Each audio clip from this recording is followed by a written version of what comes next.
left to die under alien skies. The wind howled over the dry alien wasteland. The ground was cracked, and the sky above was a strange mix of purple and gray. Jaria, a young alien woman, lay on the cold rocks. Her body was bruised, her arm bleeding, and her clothes torn. She had once lived in a strong and proud family, but now they had left her behind. She had begged them not to leave her. She had cried, screamed, even crawled after their transport ship. But her father had not looked back. Her brother had closed the door. They said she was weak, a burden, a shame to the family. On their world, showing emotion was dishonor. She had shown too much. Now she lay under open skies, far from any city, far from help. Her people believed that the strong survived, and the weak were left for the vultures. Jaria was supposed to die out here. The desert beasts would come soon. She had seen their shadows in the distance. Her legs were too weak to run. Her body was too tired to fight. So she closed her eyes and whispered a goodbye. But something strange happened. Footsteps. Heavy ones. Not the light crawl of beasts, not the clatter of her own kind's armor. These were slow, careful, steady. Jaria opened her eyes, barely. A shape stood over her. It was tall, two-legged, wearing strange clothes. She blinked. A helmet. A face, behind glass. It was a human. She had heard of them. Strange creatures from a distant blue world. Some said they were monsters. Others said they were soft-hearted fools. She didn't know what to believe. The human knelt beside her. He looked at her wounds. His voice was calm but firm, speaking in a language she didn't fully understand. He took off his pack and pulled out a small bottle. She tried to push him away. Her people had taught her never to trust others, but her body didn't have the strength. The human gently poured something on her wound. It burned, but it also cleared the pain. He wrapped her arm with cloth. Then he reached under her back and lifted her with care. She expected pain. She expected him to drop her, but he held her steady. She couldn't speak. She didn't know what to say. Her throat was dry. Her heart was confused. Why was this human helping her? What did he want? Her own family had left her to die. Why would a stranger risk himself? The human walked across the rough land, carrying her as the twin suns began to set. The sky turned red, then gold, then black. Stars appeared, but Jaria could no longer count them. She slipped in and out of sleep, pain and warmth mixing together. Later, she woke up in a small shelter made of strange metal and soft cloth. The air was warmer here. The human was sitting nearby working on something. A small machine made soft noises. A pot boiled over a fire. The smell of food filled the air. He saw her wake and stood up. He smiled, just a little, and handed her a cup. The drink was warm and strange, but it gave her strength. He said his name was Joel. She didn't answer. She couldn't trust him yet, but she drank the rest of the cup. Jaria still didn't understand what was happening. A part of her thought he would ask for payment. Another part feared he would sell her. Maybe he wanted to make her a servant. That's what most beings did with those who had no one, but Joel just checked her wounds again. He nodded when he saw her bleeding had slowed. Then he sat down and gave her space. He did not chain her. He did not touch her without need. He simply helped. For the first time in her life, someone who owed her nothing gave her care. That night, as the wind howled again outside the shelter, Jaria didn't cry. Not because she wasn't sad, but because her tears had finally run dry. She lay awake listening to the soft sounds of the human's breathing. She was afraid, yes, but more than that, she was confused. Why would a human help an alien like her? Why would he carry someone left behind? Under those alien skies, Jaria did not have the answer. But she knew one thing. She was supposed to be dead, but she wasn't, because someone had held her hand. And that changed everything. The humans' shelter, the aliens' doubt Jiria, woke before sunrise. The shelter was quiet, and the human was still asleep. She sat up slowly, her muscles aching. Her arm was wrapped neatly and someone had cleaned her wounds. The blanket over her legs was soft and warm. She touched it gently. It was the first softness she had felt since childhood. But her mind was not calm. Why had he helped her? She looked around. Tools hung on the walls. Metal parts were stacked in corners. A broken drone sat on a table beside a half-eaten fruit. This wasn't a military camp, it wasn't a prison. It was something different, something personal. Yet Jiria could not believe it was safe. She had trusted before and been hurt. Her people had taught her, kindness is weakness, and weakness is punished. Her own father left her for the animals. Why would a human, a creature from a far world, treat her better than her own blood? She stood slowly, gripping the wall. Her legs shook. She found her balance and stepped closer to the door. If she could leave now, maybe she could survive alone. Maybe she didn't need him. Maybe it was a trap. But the door made a sharp sound when she touched it. Joel woke up instantly. He didn't yell. He didn't stop her. He only asked, "Are you cold?" She didn't reply. She didn't know how to answer. He walked over and offered a jacket. She stared at it, unsure. He gently draped it around her, shoulders without touching her skin. "You need rest," he said. "You were close to death."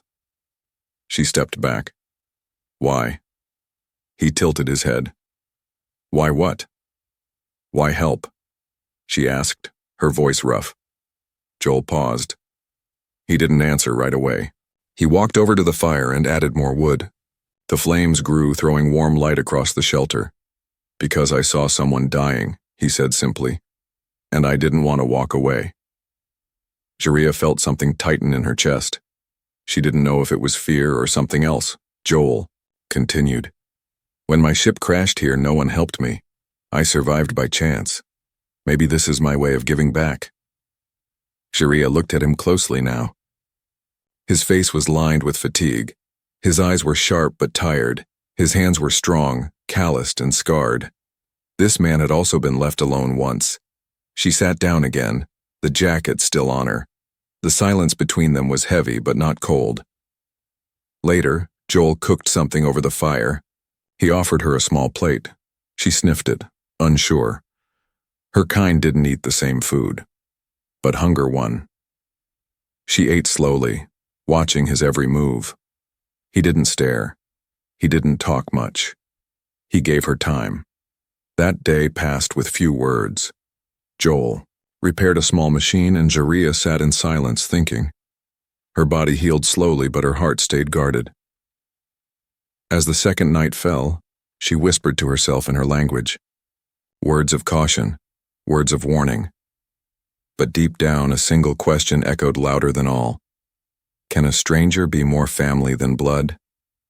The stars outside blinked like cold eyes in the dark, but in the small warmth of the human shelter, Jiria wasn't cold anymore. Not on the outside.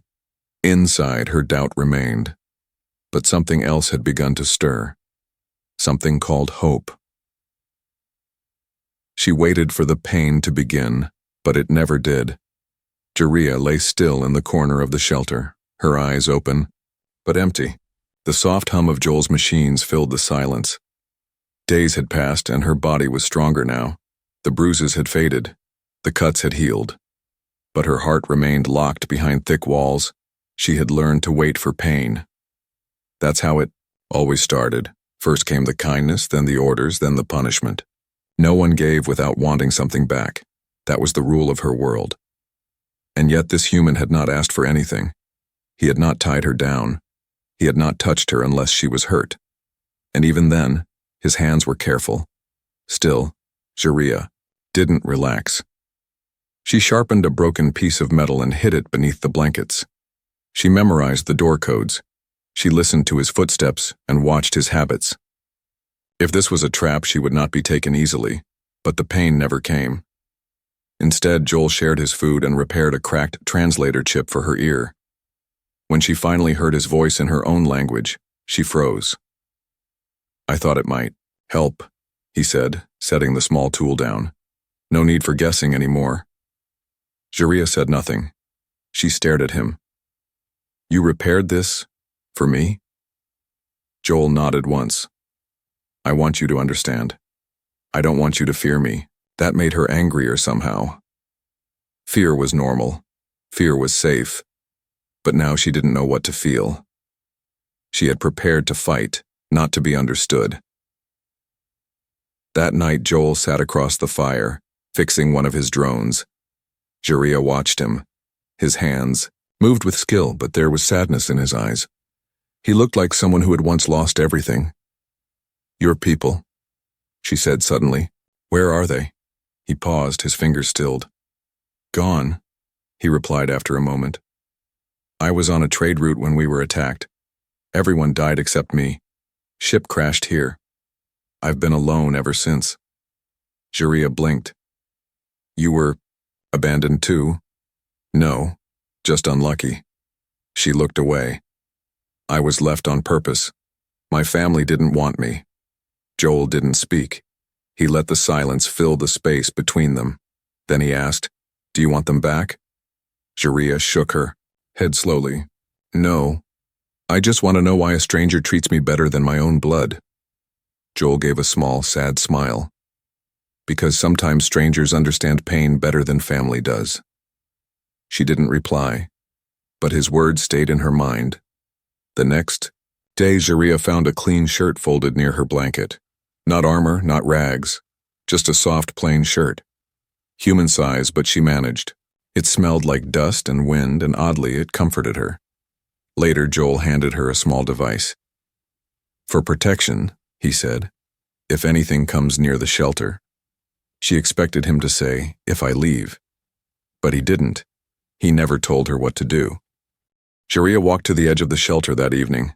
She looked out at the wide alien wastes, the same place where she had once been left to die. The wind was sharp, but she didn't feel weak anymore, and for the first time she didn't feel alone. She still kept the sharp metal under her blanket, but each night she held it a little less tightly. And each morning, she watched the human with a little less fear, because the pain she waited for never came, and something even more dangerous had begun to grow in its place. Trust. Her scars were old, but no one had ever asked about them. The fire crackled softly as the cold night wrapped itself around the shelter. Jaria sat with her knees pulled to her chest, staring into the flames. Her arm was healing well now, and she no longer needed help to walk or eat. But she still wore long sleeves, even when the heat made her sweat. Joel noticed but never asked. He never forced words from her, never demanded stories. But that night he placed 2 metal cups between them, one for her, one for him. The drink was warm and bitter, but comforting in the quiet. And for the first time, she spoke without fear. "These scars," she said, her voice low, "were given to me by those who said they loved me." Joel looked at her but said nothing. She slowly rolled up one sleeve. Pale skin lined with deep ridges, burns and bruises, long-healed. "My father said I felt too much, that I cared too much. He said love makes you weak, and weakness should be cut out." Joel clenched his jaw. Jaria went on. "When I helped a servant escape punishment, I was locked in a pit for 3 days. When I cried for my mother, they broke my ribs. When I tried to leave, they left me here." Her eyes didn't water. There were no tears left, but her voice trembled.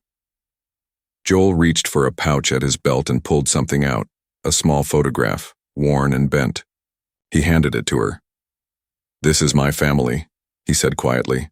"They're gone now. Pirates took our ship. I buried what was left." Jaria stared at the photo. Smiling humans, a little girl with missing teeth, a woman holding a dog. They looked happy, real, alive. "You had love," she whispered. "I lost it," Joel said. but it taught me what it should look like. And that's why I knew what they did to you wasn't right.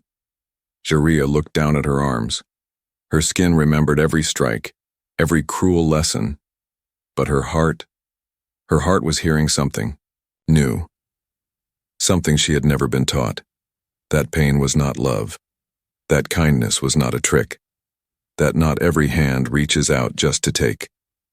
Your scars, she asked softly. Do you hide them too? Joel lifted his sleeve. A long, jagged line ran from his wrist to his elbow. Crash injury. Saved me somehow. She nodded. Maybe. Mine saved me too. That night, they didn't say much more. The wind howled outside. The stars blinked overhead.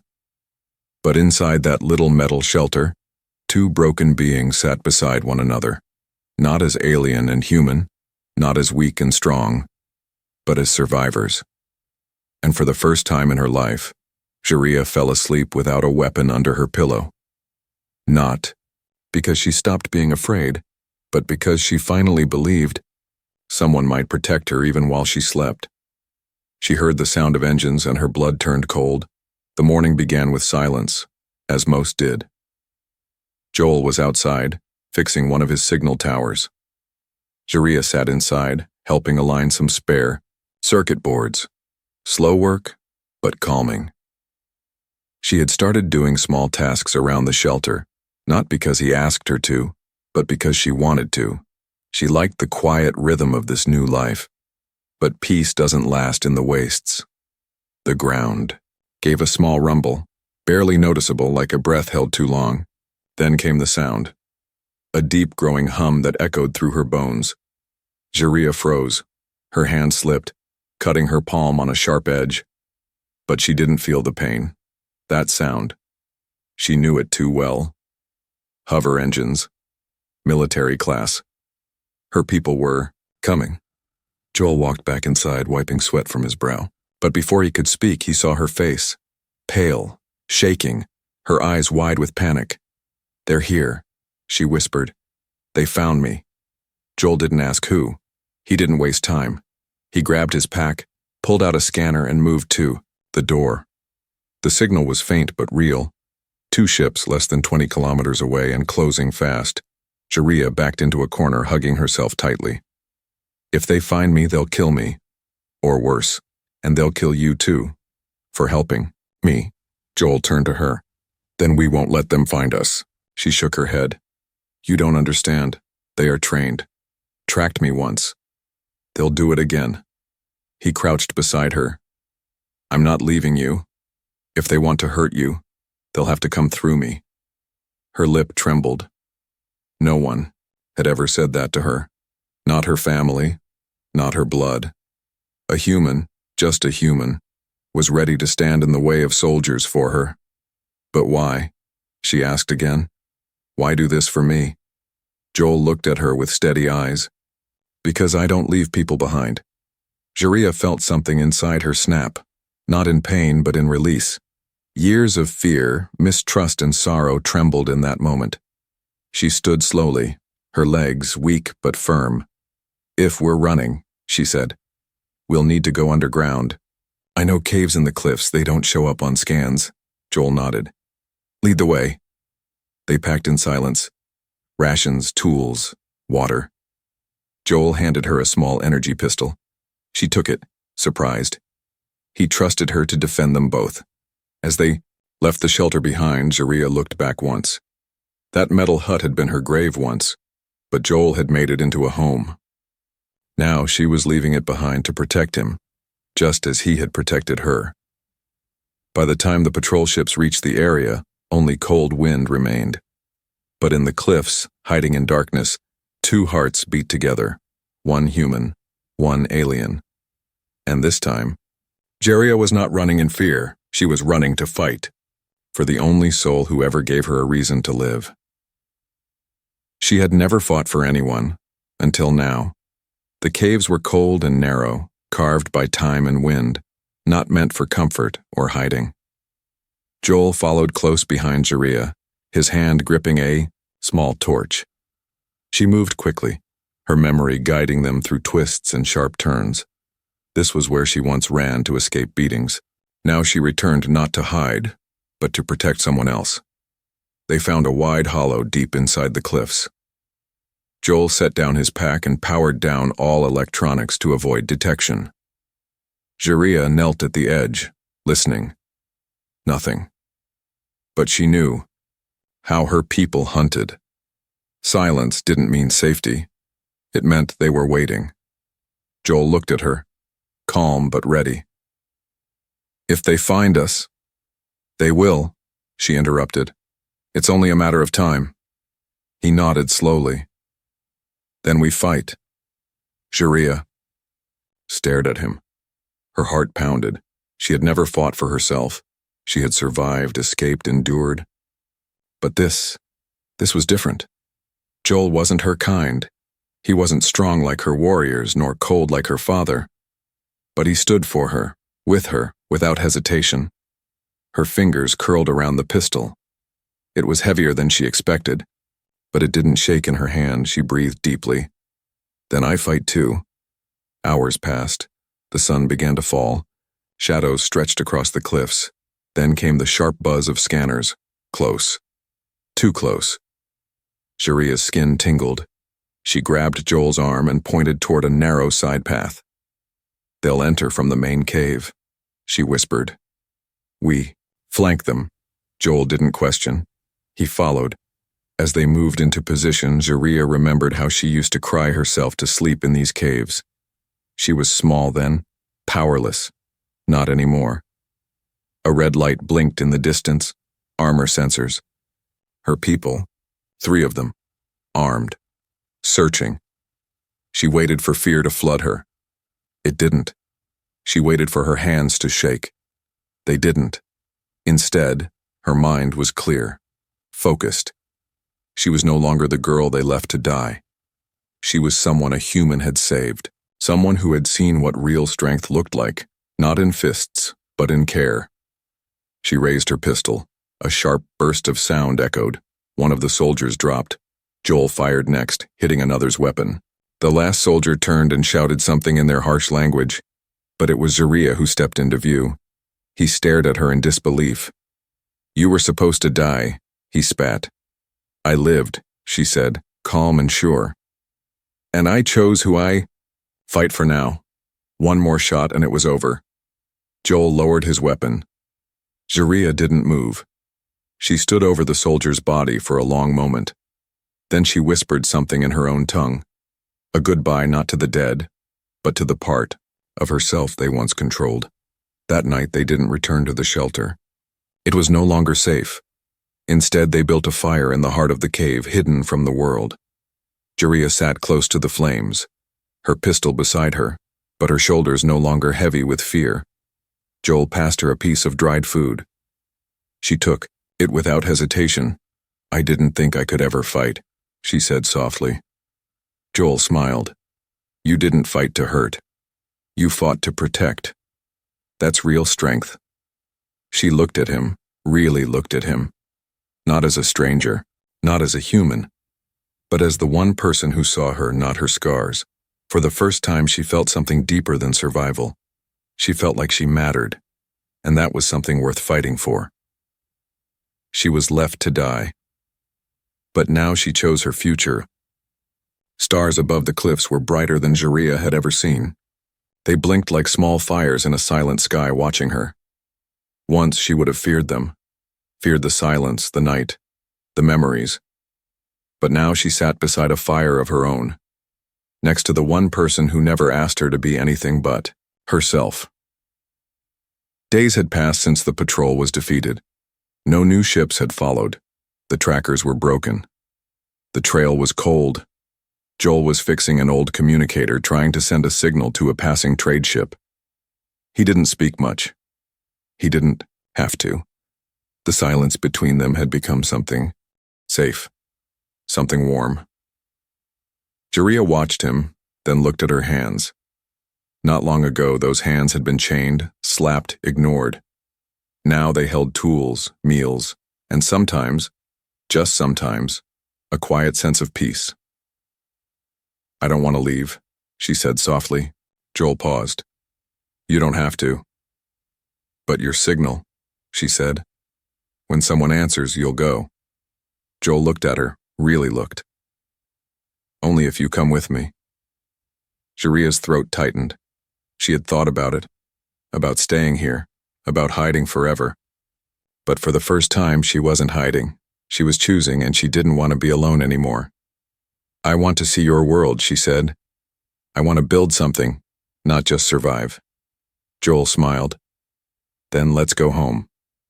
She stood beside him and helped finish the communicator. They sent the signal. No more fear. No more looking over their shoulders. Later they walked back to the old shelter. The door was still open. The place was dusty, quiet. It wasn't much, but it had been the place she first heard her name spoken with kindness. Jeria picked up the blanket she had once clung to in fear, folded it, packed it. She wasn't that frightened girl anymore. As the signal finally answered, a ship promised to arrive in 3 days. They would leave together. But this time, she wasn't being dragged away. She wasn't running. She was walking forward by choice. Before they left the cave for the last time, Joel turned to her. You were strong all along, you know. Sharia shook her head with a small smile. No, I was alone. Strength came when you held my hand. The wind blew gently around them, no longer cruel, once left to die in the alien wastes, now walking into the stars, together.